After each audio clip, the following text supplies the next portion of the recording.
My name is Theodore. I'm 53 years old, and what I discovered in my own home shattered everything I believed about the people I love. I thought I knew what heartbreak was. I thought I understood betrayal. But nothing could have prepared me for the night I came home early from a business trip and heard laughter coming from my bedroom. Not just any laughter, her laughter, my wife's laughter, mixed with someone else's voice, a woman's voice. I stood frozen in my own hallway, my suitcase still in my hand, my heart hammering so hard I thought my ribs would crack. 27 years of marriage, 27 years of trust, of building a life together, of believing in the sanctity of what we had. And in that single moment, standing outside my own bedroom door, I felt every single one of those years crumbling like ash between my fingers. But what I saw that night, I'll never forget it. It's burned into my memory like a brand, like a scar that will never heal. And the worst part, the absolute worst part, that was only the beginning. Before I continue, please like this video, subscribe, and tell me where you're watching from. It helps me know someone out there still believes in stories like this. It helps me know I'm not alone in this ocean of pain. Because right now, as I tell you this story, I still feel like I'm drowning. Let me take you back to before everything fell apart, before I knew what real loneliness felt like, even when you're lying next to someone in bed. Catherine and I met when we were in our mid-20s. She was a kindergarten teacher, all soft smiles and gentle hands, the kind of woman who made children feel safe and loved. I was working at an architectural firm, designing homes for other people's dreams while building my own with her.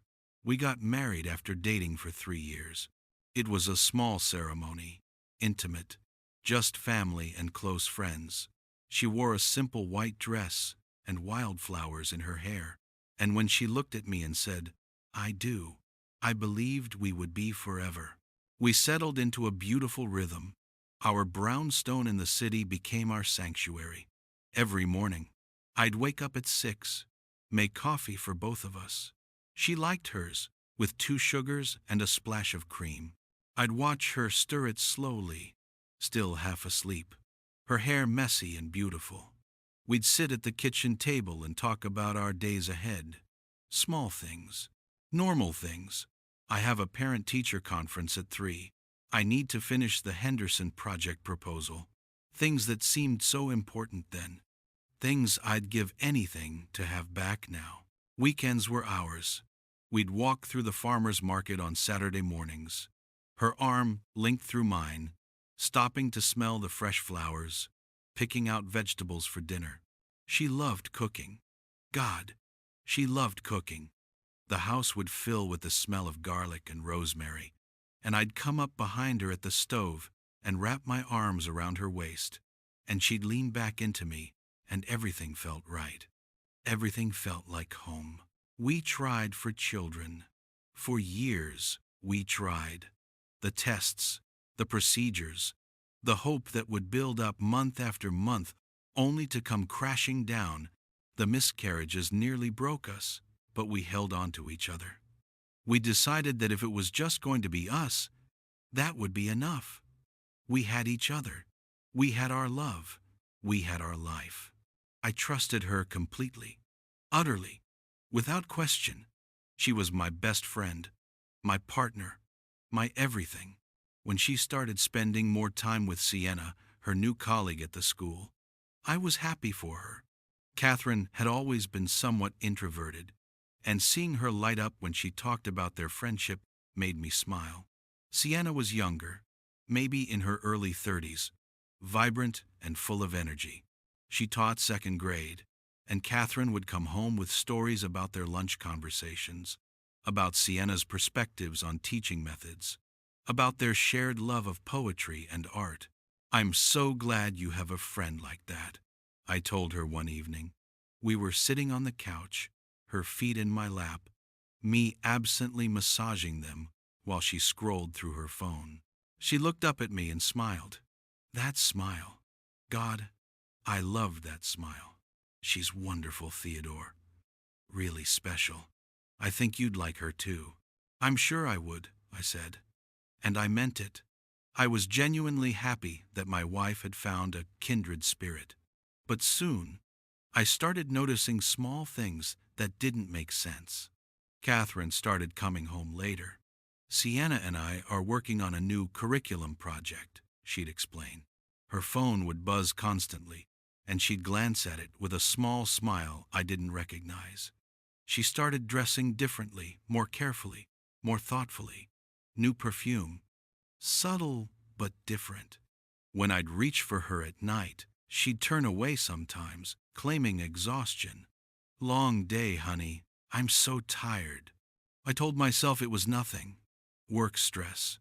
The natural ebb and flow of a long marriage. But something in my gut twisted every time her phone lit up with a message, and she'd quickly turn it face down. The peace I thought we had was already broken. I just didn't know it yet. The change wasn't sudden. It was gradual, like watching the seasons shift. Except this wasn't natural. This was wrong. This was my wife becoming a stranger in front of my eyes. She stopped asking about my day. We'd sit at dinner when we had dinner together, which was becoming rare, and there'd be silence. Not the comfortable silence of two people who know each other so well words aren't necessary. This was the thick, suffocating silence of two people who have nothing to say because one of them is somewhere else entirely. How was work? I'd ask. Fine. One word.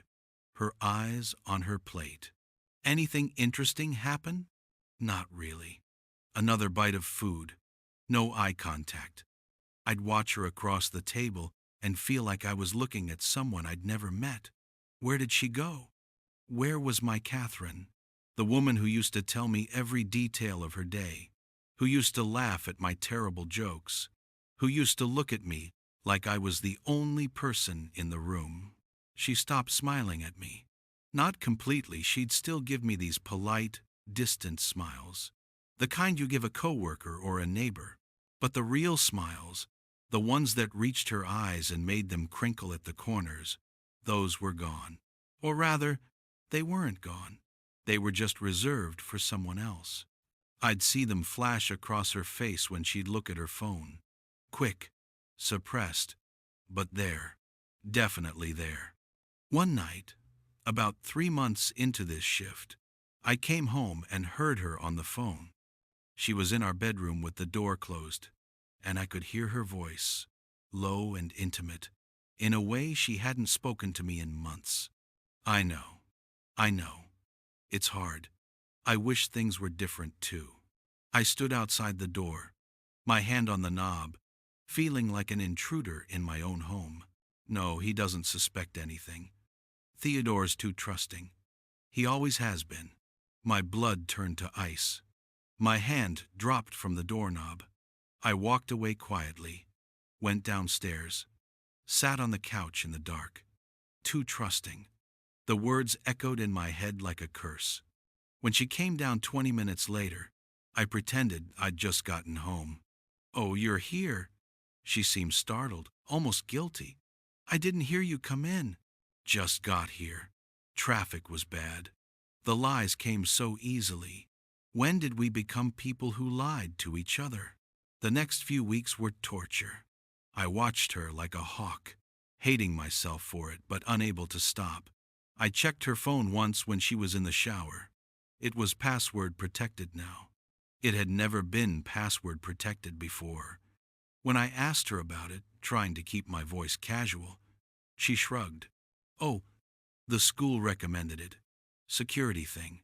There's student information on there." Another lie. I could feel it in my bones. She started going out more.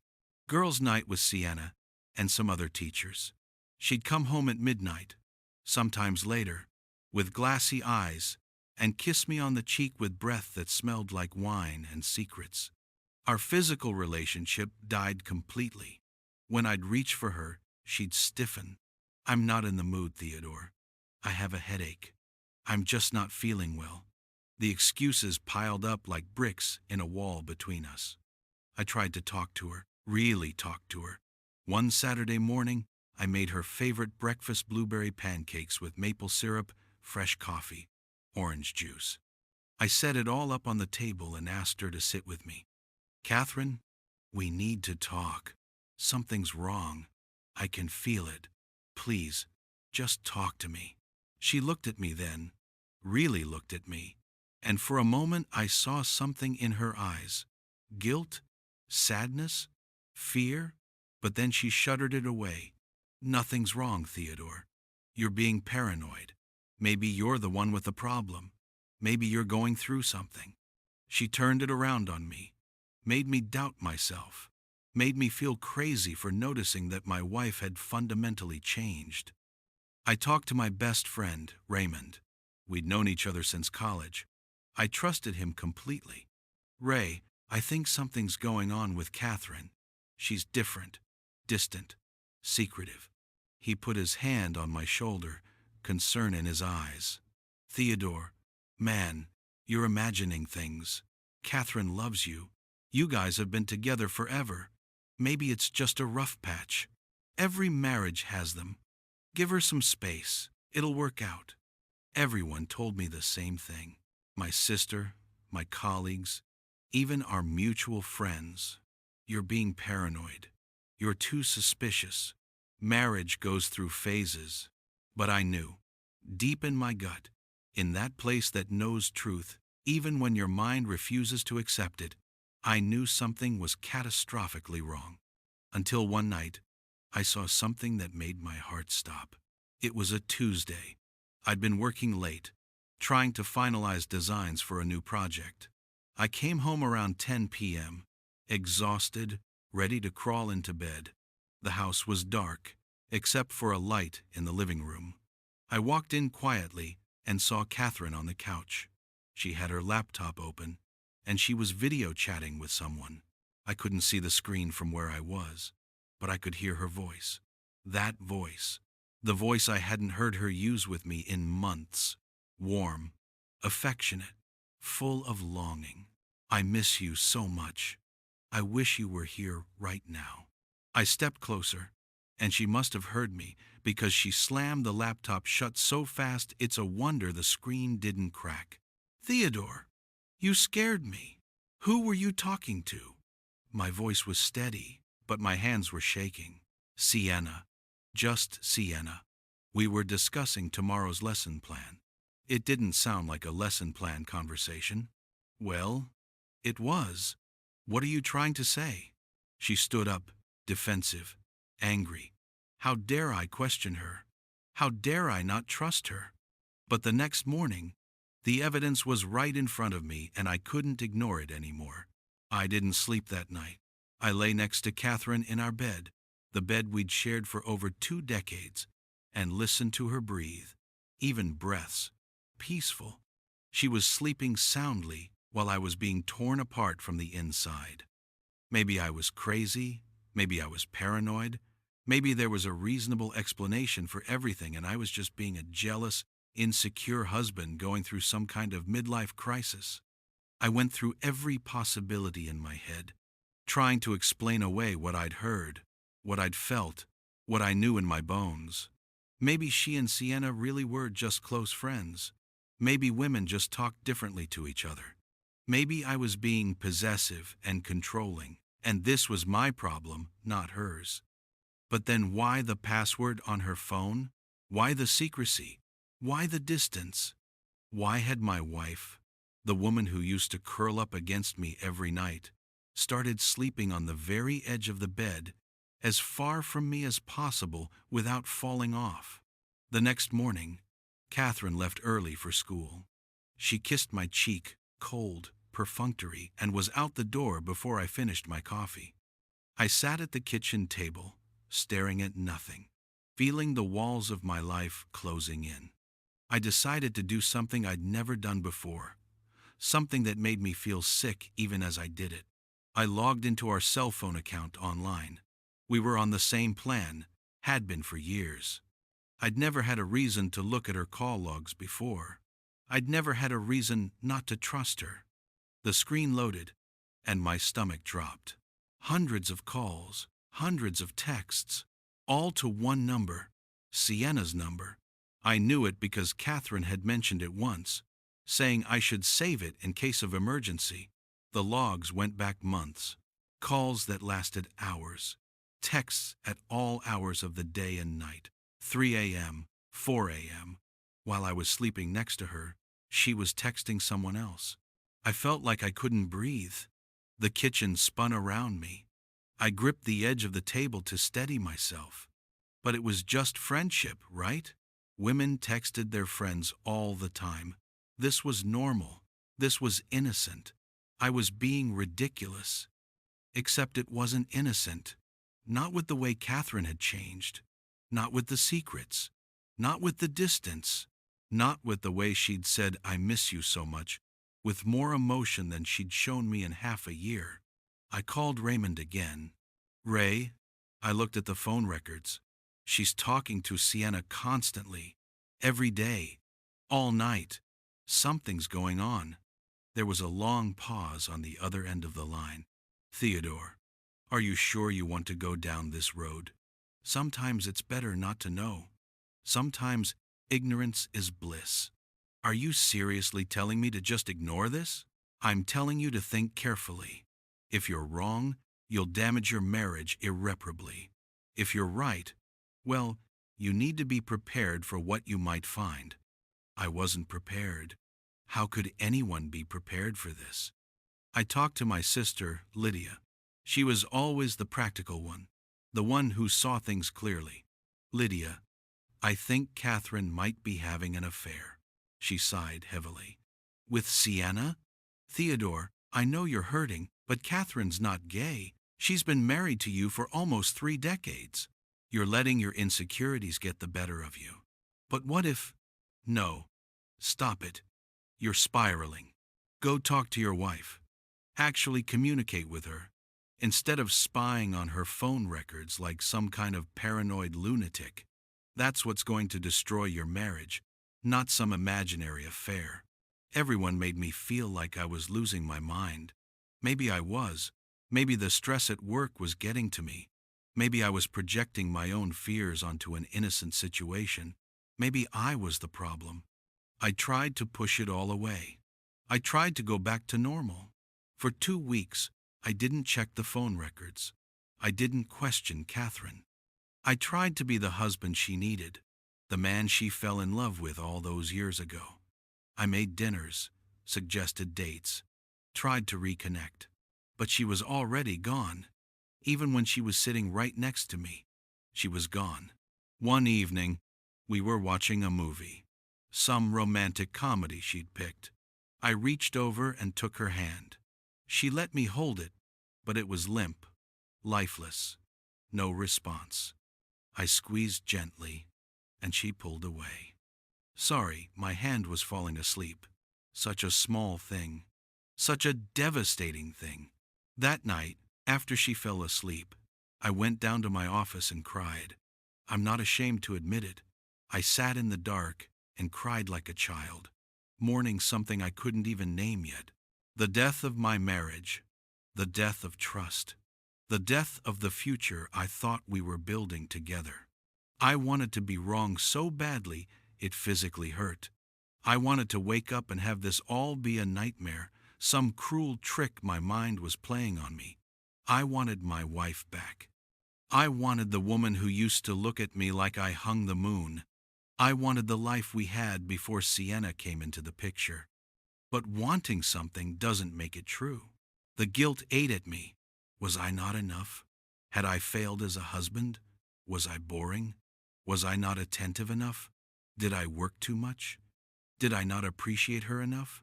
I replayed every conversation, every interaction, every moment of our marriage, trying to find where I went wrong, trying to find the moment I lost her.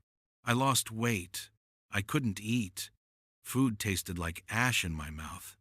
I'd force myself to swallow a few bites of whatever Catherine made for dinner when she still made dinner, and feel it sit in my stomach like lead. My colleagues noticed. "Theodore, you feeling okay? You look terrible." I made excuses. "Just a bug. I'm fine. Don't worry." But I wasn't fine. I was falling apart, and my wife didn't even notice. Or maybe she did, and she just didn't care anymore. The worst part was lying next to her every night, feeling the canyon between us growing wider, wanting to reach out, wanting to ask her to just be honest with me, but being too terrified of what she might say. Because once she said it out loud, once the truth was spoken, there would be no going back. And I wasn't ready. God help me, I wasn't ready. But the truth doesn't wait until you're ready. It comes when it wants to, whether you can handle it or not. And it was coming for me, fast. I couldn't live in the doubt anymore. The not knowing was killing me faster than any truth could. I had to know. I had to see it with my own eyes, whatever it was. I'm not proud of what I did next. I'm not proud of the man I became in those desperate, dark days. But I was drowning, and a drowning man will grab onto anything, even if it cuts his hands to ribbons. It started small. I began paying closer attention to Catherine's schedule. She'd always been somewhat predictable school, from 8 to 4, usually home by 5. But now there were these gaps: staff meeting, curriculum planning, professional development workshop, always something that kept her away from home longer.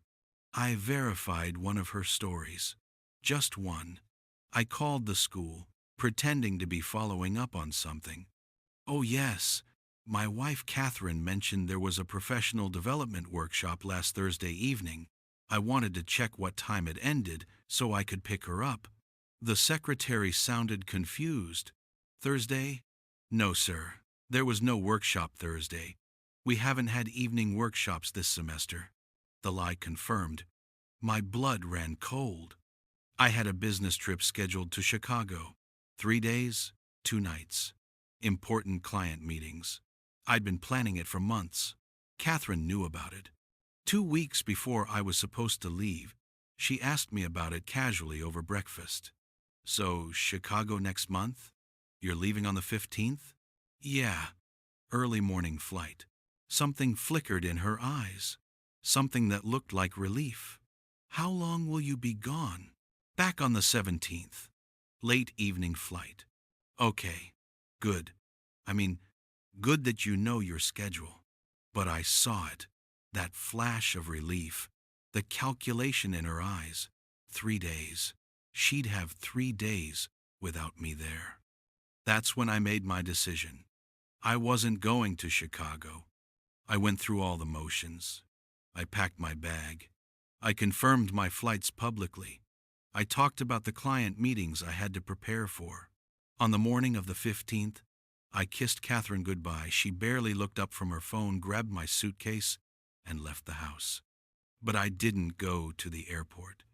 I checked into a hotel 15 minutes away, a cheap, anonymous place where no one would recognize me.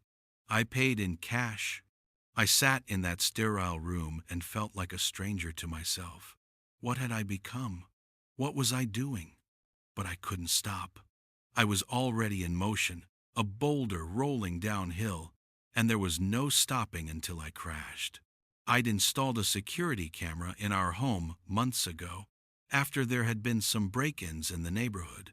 It was in the living room, angled to cover the front entrance and part of the hallway. Catherine knew about it, but I don't think she remembered it. We never looked at the footage. There'd never been a reason to. Until now. I sat in that hotel room with my laptop open, watching the live feed from our home. Watching for what I didn't even know. Proof. Evidence. The truth that would destroy me. The first day, nothing happened. Catherine came home from school at her usual time. She made herself dinner. She watched TV. She went to bed. Normal. Maybe I really was paranoid. Maybe this whole thing was in my head. The second day, I almost gave up. This was insane. I was spying on my own wife, like some kind of deranged stalker. I should just go home. confess what I'd done, and deal with whatever came next like an adult. But then, around 7 p.m., I saw it. The front door opened. Catherine came in, but she wasn't alone. Sienna was with her. I'd never met Sienna in person. I'd only seen her in photos Catherine had shown me casually over the months. This is my friend Sienna from work. A pretty woman with dark hair and bright eyes, younger than Catherine, vibrant and alive. They came in laughing about something. I turned up the volume on my laptop, hands shaking so badly I could barely control the mouse. "I can't believe we have the whole house to ourselves," Sienna said. "When did you say Theodore gets back?" "Tomorrow evening. Late," Catherine's voice. That voice I knew so well, except now it was different. Lighter, happier, free. "So we have tonight. The whole night." They moved out of frame, heading toward the stairs, toward our bedroom. I sat frozen, staring at the empty living room on the screen. My heart was pounding so hard, I thought I'd have a heart attack right there in that cheap hotel room. Part of me wanted to close the laptop, check out, go to the airport, and actually fly to Chicago. Pretend none of this was happening. But I couldn't move. I was paralyzed, trapped in this nightmare I'd created for myself. Hours passed. I don't know how many. I couldn't look away from that screen, even though it showed nothing but an empty living room, because I knew what was happening upstairs. I knew what was happening in my bedroom, in my bed, between my wife and this woman. The betrayal wasn't just that she was cheating. It was that she was cheating with a woman. It was that our entire marriage, everything I thought I knew about her, about us, about who she was a lie. Or maybe not a lie. Maybe she didn't know either. Maybe she discovered something about herself, and instead of talking to me, instead of trusting me, she just left. Emotionally, spiritually, she just left me behind. Around 11 p.m., they came back downstairs. I saw them on the camera, walking to the kitchen. They were both in comfortable clothes, now pajamas, maybe. Catherine's pajamas. The ones I'd bought her last Christmas. They made popcorn. They opened a bottle of wine. They sat on the couch, our couch, and Sienna put her head on Catherine's shoulder. Catherine stroked her hair absently, tenderly, in a way she hadn't touched me in months. They were so comfortable with each other, so natural. This wasn't new. This wasn't a one-time mistake. This was a relationship. A full, complete relationship happening in parallel to our marriage, in the shadow of my ignorance. I watched them talk and laugh, though I couldn't make out all the words. At one point, Sienna looked up at Catherine and said something that made Catherine smile. That real smile. The one I thought was gone forever. It wasn't gone. It was just for someone else now. Then Sienna reached up and kissed her. Soft, gentle, intimate. And Catherine kissed her back, not with passion or urgency, but with tenderness, with love. I closed the laptop. I couldn't watch anymore. I ran to the bathroom and vomited until there was nothing left inside me but bile and pain. That night, I pressed record on the camera and waited. Waited for them to say something, do something, that would give me undeniable proof of what I already knew in my heart. I didn't have to wait long. Around midnight, I opened the laptop again. I had to. As much as it destroyed me, I had to see. I had to know the full extent of what was happening in my own home. They were still on the couch. The wine bottle was almost empty. They were talking, and this time I could hear them clearly. The camera's microphone, which I'd always thought was mediocre, suddenly seemed perfectly, cruelly clear. "I hate lying to him," Catherine said. Her voice was thick with wine and emotion. "Theodore's a good man. He doesn't deserve this." My heart seized in my chest. At least she knew. At least she understood what she was doing to me. "Then why don't you just tell him?" Sienna's voice was gentle but firm. Catherine, this has been going on for 8 months. You can't keep living a double life. It's eating you up inside. 8 months. 8 months. The words echoed in my skull like a death knell. 8 months of lies.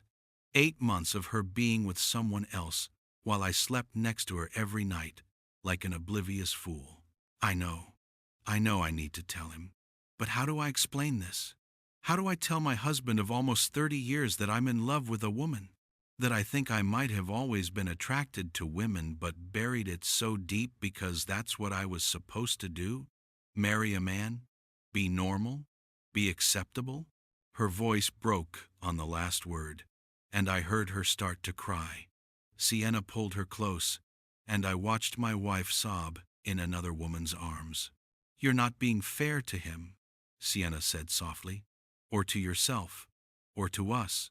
Theodore deserves the truth, and you deserve to live authentically. I'm scared, Catherine whispered. I'm so scared. What if he hates me? What if everyone hates me? What if I lose everything? You won't lose yourself, Sienna said. And isn't that the most important thing? I froze. My whole world collapsed in a single frame, in those words, in that moment of seeing my wife, the woman I'd loved for over half my life, completely bare and honest with someone who wasn't me. She'd never been that honest with me. Maybe she'd never been able to be. Maybe I'd failed her in ways I didn't even understand. Or maybe she'd failed us both by not trusting me with her truth. They sat in silence for a while, and then Catherine said something that broke whatever was left of my heart. I do love him. That's the worst part. I love Theodore. He's been my best friend, my partner, but I'm not in love with him. Maybe I never was, not the way I should have been. And I'm in love with you, Sienna. I'm in love with you in a way that feels like breathing, like I've been holding my breath my entire life, and I can finally breathe. I couldn't see the screen anymore. My eyes were filled with tears, hot and angry and devastated. I wanted to scream. I wanted to put my fist through the laptop screen. I wanted to disappear. She loved me but wasn't in love with me. What the hell did that even mean? How was that supposed to make me feel better? 27 years. And it was all just, what? Friendship? Obligation? A lie she told herself until she couldn't anymore? When are you going to tell him? Sienna asked. Soon. I promise. I just need to figure out how. I need to find the right words. There are no right words for something like this, Catherine. You just have to do it. They talked more, but I couldn't listen anymore. I saved the recording, evidence, proof, ammunition for the divorce that was now inevitable. I closed the laptop and sat in the dark hotel room, feeling like a ghost, like I'd already died and was just waiting for my body to catch up with reality. But what happened next was even worse.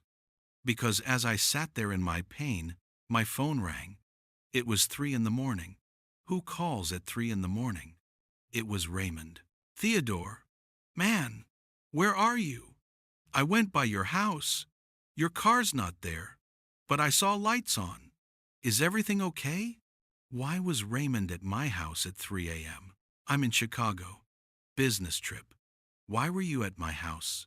A long, painful silence. Chicago. Right. The trip. I forgot. Listen, I'm sure it's nothing. I was driving by and saw someone's car in your driveway that I didn't recognize, and I thought maybe. I don't know what I thought. Never mind. Sorry to bother you. Get some sleep. He hung up before I could ask more questions. Someone's car in my driveway. Sienna's car. Raymond saw Sienna's car, and he called me, worried. Why would he be worried unless he knew or suspected? How long had he known? How long had everyone known while I walked around like an idiot, trusting my wife, defending her, believing in us? I called him back immediately. It rang and rang and went to voicemail. "Ray, call me back. Right now. I need to know what you know." He didn't call back. Not that night. Not the next morning. When I finally reached him 2 days later, after everything had exploded, he admitted it. "I saw them together once, about 3 months ago, at a restaurant across town. They were holding hands. I didn't want to tell you because I wasn't sure what it meant, and I didn't want to hurt you if it was innocent. I'm sorry, man. I'm so sorry." Everyone was sorry. Everyone felt bad, but no one had enough respect for me to tell me the truth. They let me live in ignorance, in blissful, painful ignorance, while my marriage rotted from the inside out. The next morning, the morning I was supposed to be flying home from Chicago, I checked out of the hotel. I drove home. I didn't call ahead. I didn't warn her. I just came home. I pulled into the driveway around 10 a.m. Catherine's car was there. So was another car, Sienna's, I assumed. They were both home, probably sleeping, probably wrapped up in each other in my bed. I sat in my car for 10 minutes, gripping the steering wheel so hard my knuckles turned white. My whole body was shaking. Rage, grief, betrayal, all of it swirling inside me like a hurricane. I wanted to storm in there and scream at them both. I wanted to throw Sienna out of my house. I wanted to demand answers from Catherine. I wanted to make her hurt the way I was hurting. But more than that, pathetically, desperately, I wanted her to tell me it wasn't true. I wanted her to have an explanation that would make sense of everything. I wanted to be wrong. I got out of the car. I walked to my own front door. My hands shook as I put the key in the lock. For a moment, I considered knocking. In my own house. That's how much of a stranger I'd become to my own life. I opened the door and walked in. The house was quiet. Coffee brewing in the kitchen. The morning light streaming through the windows. Everything looked normal. Safe. Like nothing was wrong. I walked upstairs. Each step felt like walking to the gallows. My heart was pounding so loud I was sure they could hear it. But they couldn't, because when I got to our bedroom door closed, locked from the inside, I could hear them, talking, laughing softly, the sounds of intimacy that should have been mine. I knocked. 3 sharp raps that echoed through the hallway. The sounds inside stopped abruptly. Silence. Then scrambling. Whispered voices in panic. "Theodore?" Catherine's voice, muffled through the door. "Is that you?" "Open the door, Catherine." Just give me a minute." "Open the door now." More scrambling. I heard drawers opening, clothes rustling. They were getting dressed, trying to look presentable, trying to hide what they'd been doing in my bed. The door opened. Catherine stood there, in jeans and a t-shirt, her hair messy, her face flushed. Behind her, I could see Sienna sitting on the edge of the bed, our bed pulling on her shoes, not looking at me. "What are you doing home? You're not supposed to be back until tonight." Catherine's voice was defensive, accusatory, as if I was the one in the wrong for coming home to my own house. "I didn't go to Chicago." My voice was eerily calm, the calm before the storm. "I've been at a hotel for 2 days, watching." Her face went white. "Watching?" "The security camera, Catherine. I saw everything. I heard everything." She took a step back, her hand going to her mouth. "Oh my God!" Sienna stood up then, looking between us. "I should go." "No." My voice was sharp, commanding. "You stay right there. You're part of this. You're a huge part of this. You both owe me an explanation." "Theodore, I'm so sorry," Catherine started. "Don't." I held up my hand, cutting her off. "Don't say you're sorry. Sorry means you regret it. Sorry means it was a mistake. This wasn't a mistake. This was a choice. Months of choices. 8 months, Catherine. 8 months you've been lying to me, sleeping in my bed while being with her, looking me in the eye every day, while carrying on a whole relationship behind my back. Tears were streaming down her face. I wanted to tell you. I tried so many times. I just didn't know how. How about, Theodore, I've fallen in love with someone else. How about, Theodore, I think I'm gay. How about, Theodore, our marriage is over. Any of those would have been better than lying to me for almost a year. My voice was rising, the calm shattering. All the pain, all the rage, all the betrayal came pouring out in a roar that seemed to shake the walls. I think I've always been attracted to women, Catherine said through her sobs. But I buried it. I ignored it. Because I was supposed to marry a man. I was supposed to be normal. And I did love you, Theodore. I do love you. You have to believe that. Love? I laughed, bitter and harsh. You don't love someone and do this to them. You don't love someone and make them feel crazy for noticing something's wrong. You don't love someone and betray them in their own bed. Sienna spoke up then, her voice quiet. This is my fault. I knew she was married. I should have walked away. You're damn right you should have. I turned on her, and she flinched. Good. Let her feel a fraction of what I was feeling. You came into my home. You ate my food. You slept in my bed. You destroyed my marriage. And for what? Because you wanted her? Because it felt good? Did you even think about me for 1 second? Did either of you? It wasn't supposed to happen like this, Sienna said. We tried to stay just friends, but we fell in love. Neither of us meant for it to happen. Falling in love doesn't just happen. You make choices. You set boundaries. You act like adults with integrity. But you didn't. You snuck around. You lied. You stole months of my life where I could have been dealing with the truth instead of drowning in confusion and pain. Catherine stepped toward me, reaching out.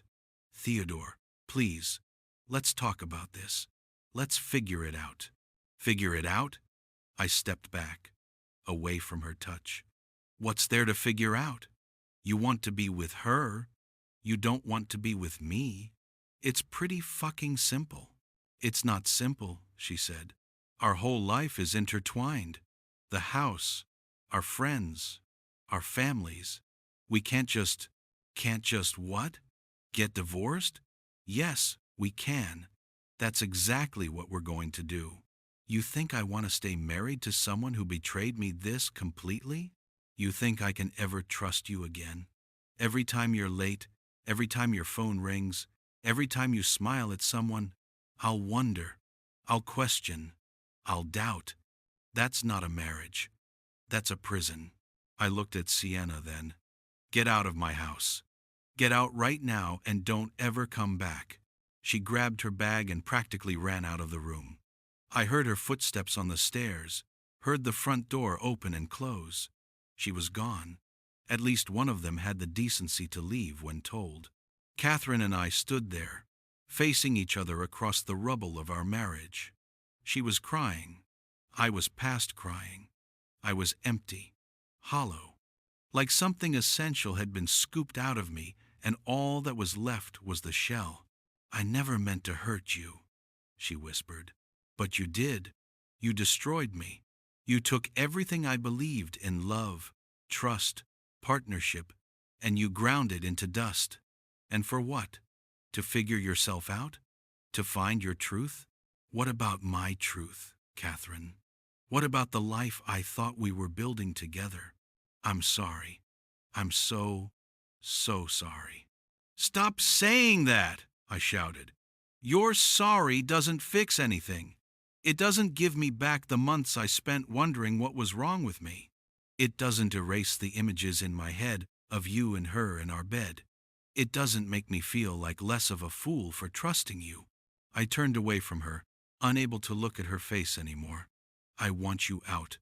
I want you out of this house by the end of the week. Take whatever you want. I don't care. Just go. Go be with her. Be your authentic self. Live your truth. But do it somewhere I don't have to see it. Theodore, I'm done, Catherine. We're done. We've been done for 8 months, apparently. I'm just the last one to know. I walked out of the bedroom, out of the house, got in my car, and drove. I didn't know where I was going. I just drove, vision blurred with tears, hands gripping the wheel, chest tight with a pain so deep I thought it might actually kill me. I thought it was over. I thought that was the worst of it. The confrontation, the truth laid bare, the end of my marriage. But I was wrong. The divorce was brutal, not because Catherine fought me on it, but because every legal document, every signature, every division of assets was another reminder of what I'd lost, what she'd thrown away. We sold the house. Neither of us could live there anymore. For me, it was tainted with betrayal. For her, it was tainted with guilt. The home we'd built together, the sanctuary we'd created, sold to strangers who would never know what had happened inside those walls. I moved into a small apartment across town, bare, minimal, impersonal. I couldn't bring myself to decorate it. What was the point? Home wasn't a place anymore. Home was a concept I no longer understood. Catherine moved in with Sienna immediately. No waiting period, no transition, she just moved on. As if our 27 years together was just a chapter she'd closed, ready to start the next one without looking back. My friends didn't know what to say to me. Most of them were our mutual friends, people we'd known as a couple. They tried to stay neutral, but neutrality in heartbreak feels like abandonment. Raymond tried his best, but even he couldn't fully understand. He'd never been betrayed like this. He'd never had his entire reality rewritten overnight. My sister, Lydia, was the only one who showed up consistently. She'd come to my apartment, force me to eat, sit with me while I stared at the walls. She never said, "I told you so," even though she'd told me I was being paranoid. She just sat with my pain, and sometimes that was enough. Work became my escape. I threw myself into projects, working 12, 14-hour days. Anything to avoid going home to that empty apartment. Anything to avoid thinking. But the thoughts found me anyway. In the quiet moments, in the spaces between tasks, memories would ambush me. Catherine laughing at something I'd said, Catherine's hand in mine, Catherine standing in the kitchen, cooking dinner, completely at peace. Except she'd never been at peace, had she? She'd been living a lie, and I'd been too blind to see it. The anger came in waves. Sometimes I'd be fine, functional, and then something would trigger it. A couple holding hands on the street, a love song on the radio, someone mentioning their wife, and the rage would surge up, hot and consuming, and I'd have to pull over, or step outside, or lock myself in a bathroom stall and breathe through it until it passed. I lost weight. My clothes hung off me. People at work started commenting, concerned looks, whispered conversations. I told them I was going through a divorce. That was enough.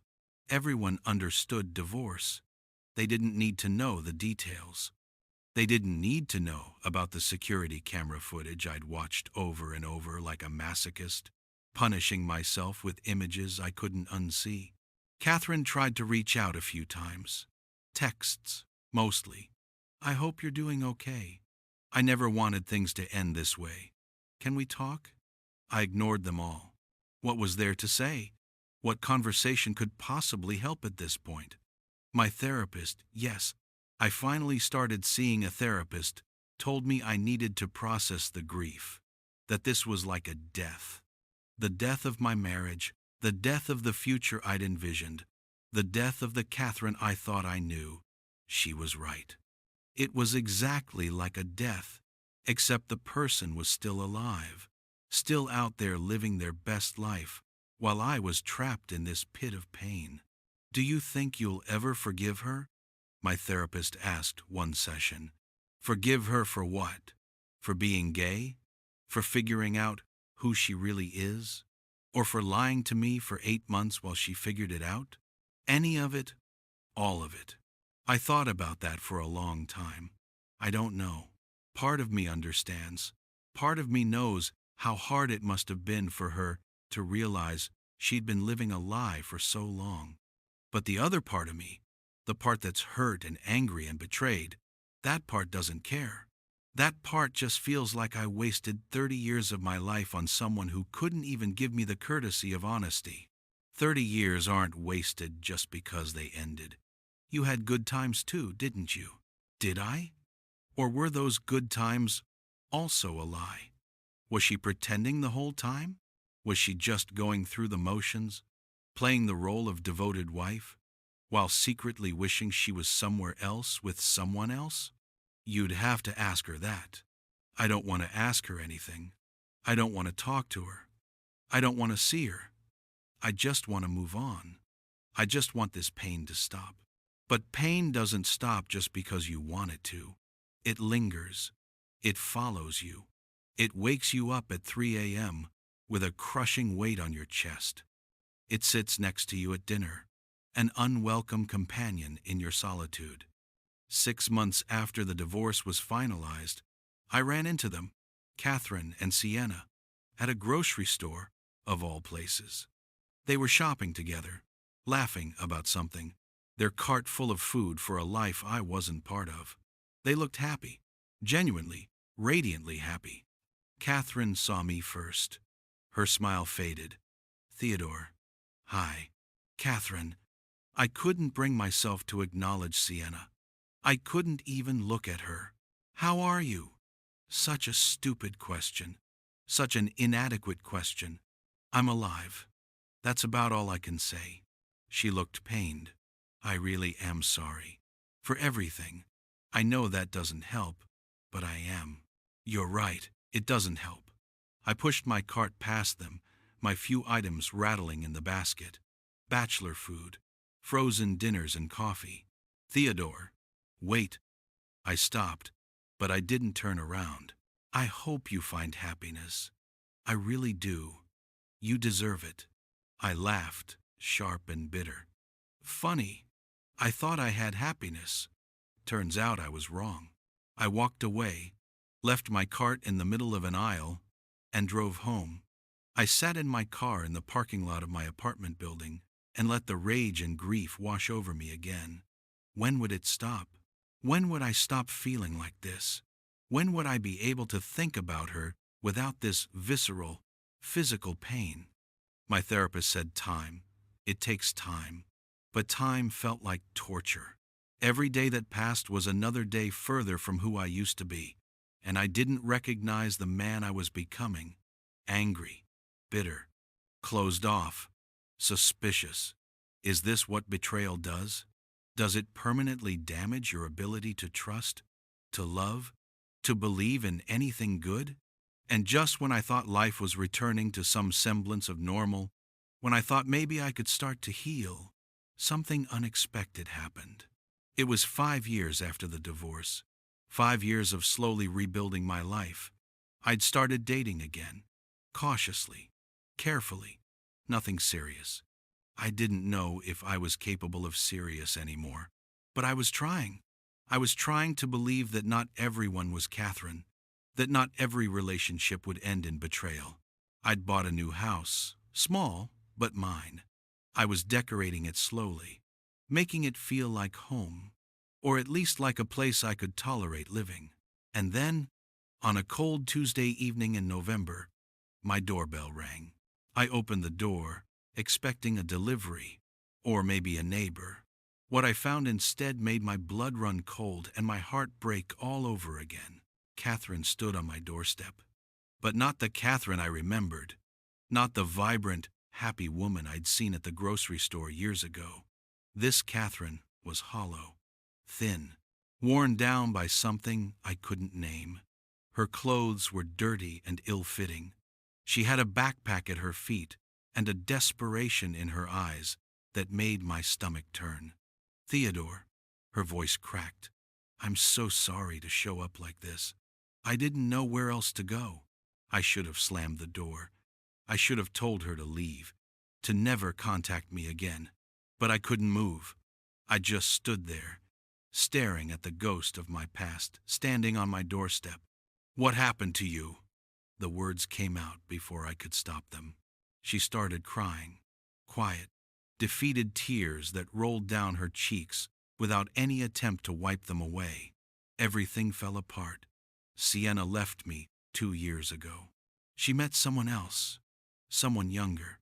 I lost my job when the school found out about everything. Parents complained, said I was inappropriate. I couldn't find work anywhere. I lost my apartment. I lost everything. The irony wasn't lost on me. She'd left me to find herself, to live her truth, and it had destroyed her just as thoroughly as her leaving had destroyed me. "Why are you here, Catherine?" "I have nowhere else to go. I've been living in my car for 3 weeks. I'm sorry. I know I have no right to ask. But, can I come in? Just for tonight? I'll leave in the morning. I promise."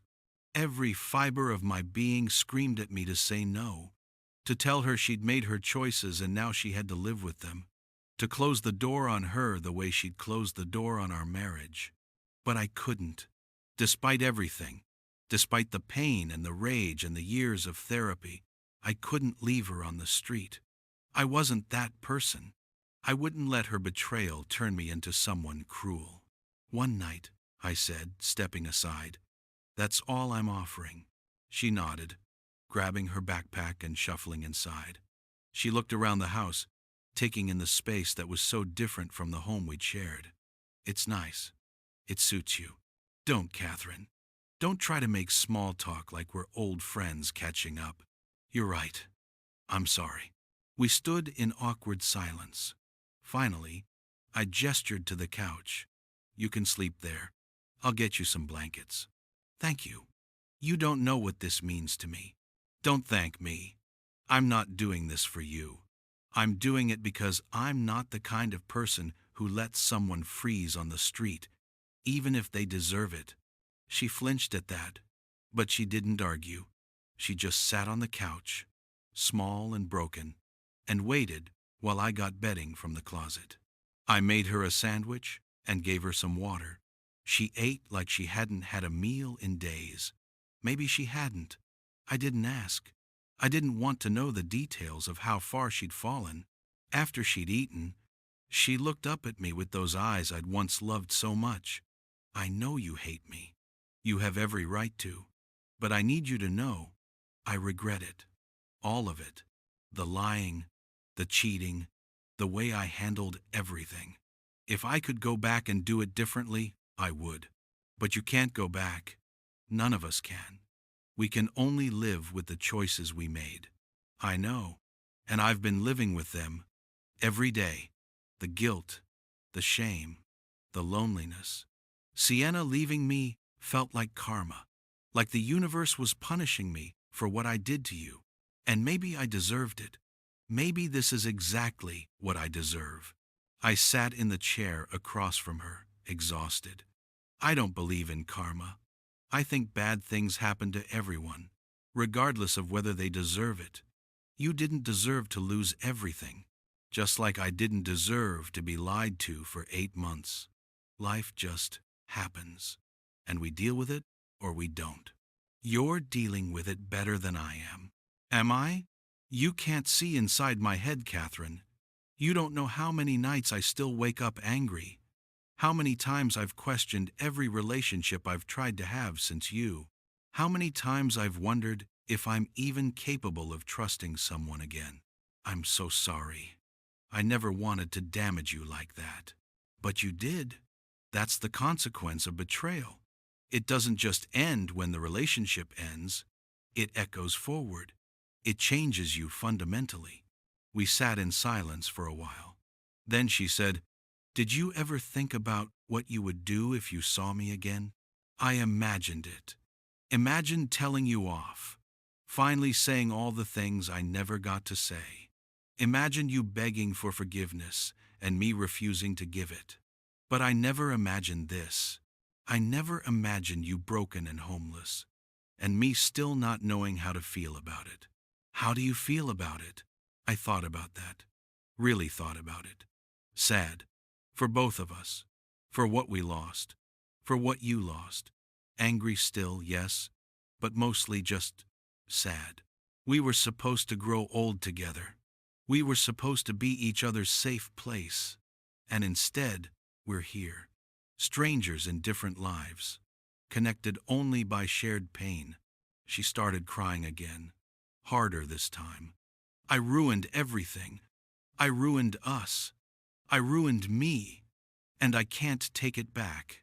No, you can't. But you can move forward. You can rebuild. It's not easy, but it's possible. I did it. Slowly, painfully, but I did it. How? Therapy. A lot of therapy. Time. Forcing myself to trust again, even when it terrified me. Forgiving myself for being too trusting. For not seeing the signs sooner. Learning that someone else's betrayal wasn't a reflection of my worth. Can you ever forgive me? I took a long breath. I don't know. Part of me has already forgiven you, or at least forgiven the situation. I understand now that you were living a lie, that you were struggling with your identity, that you were scared. But the way you handled it, the lying and the sneaking around, that's harder to forgive. Because that was a choice. You could have been honest. You could have trusted me.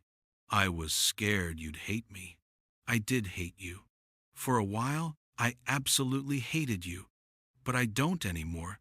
Now I just feel nothing. Or maybe not nothing. Maybe compassion.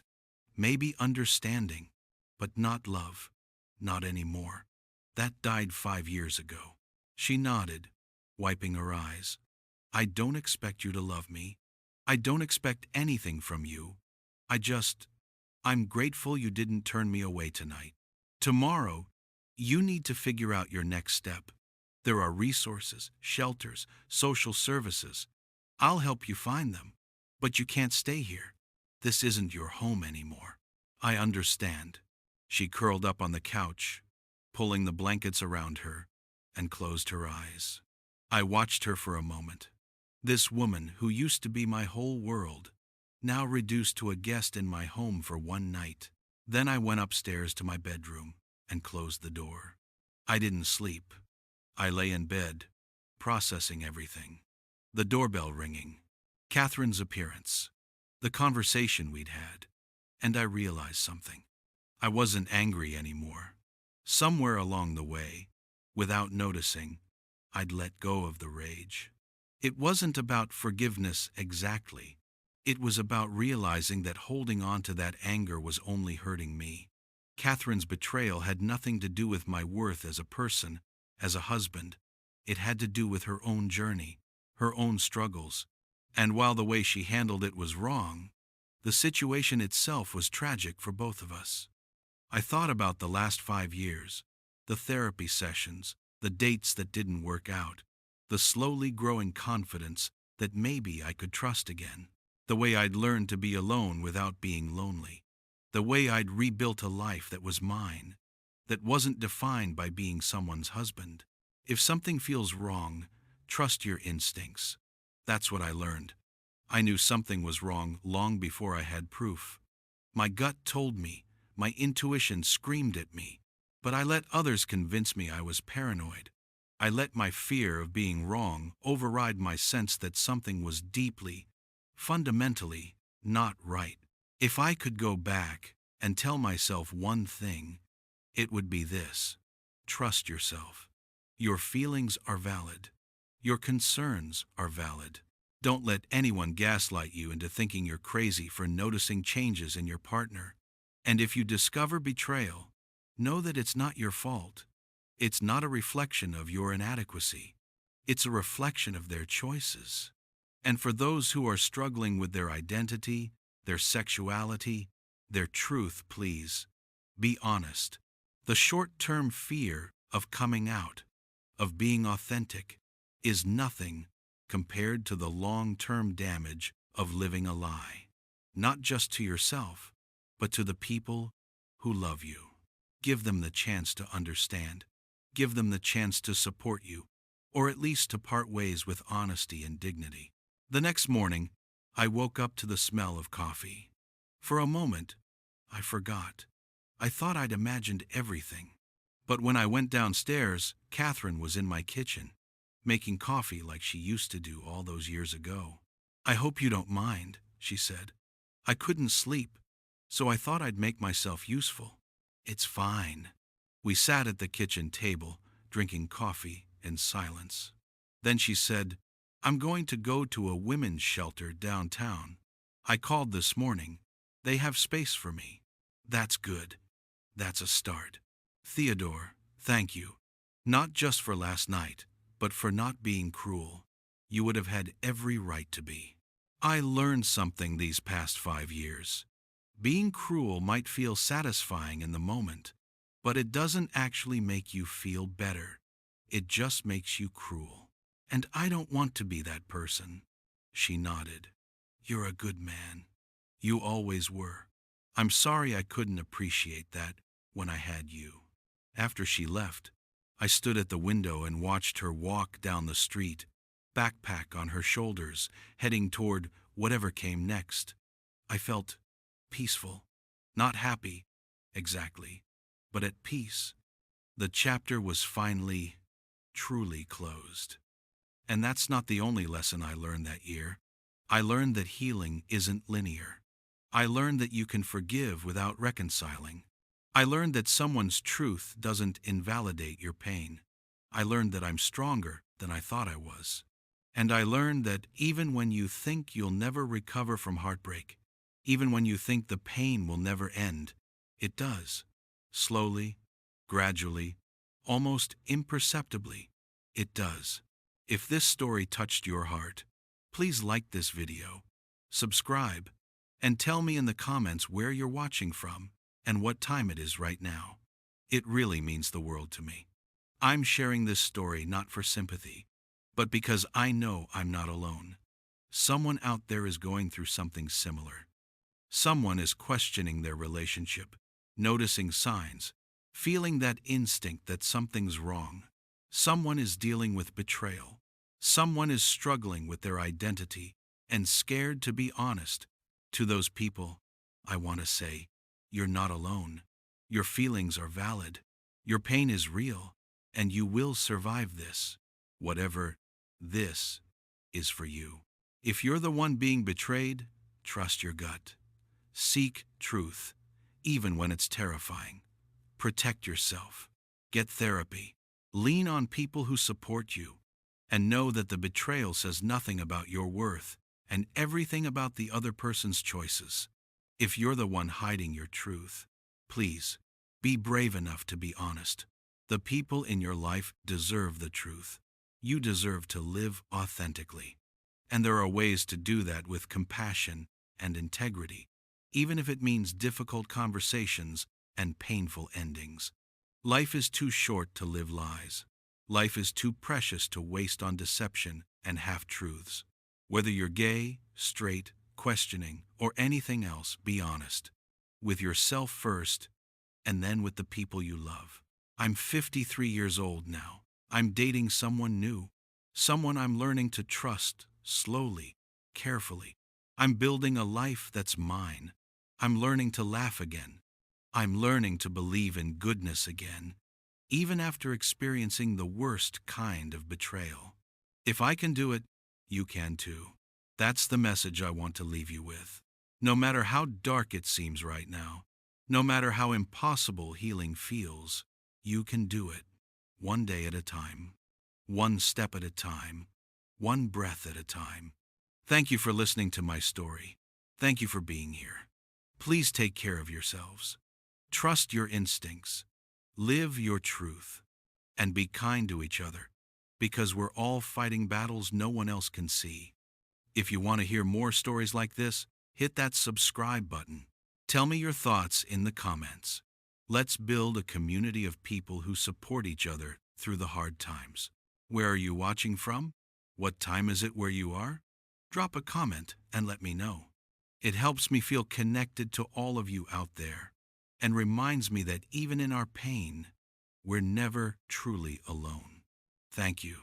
And remember, whatever you're going through, it won't last forever.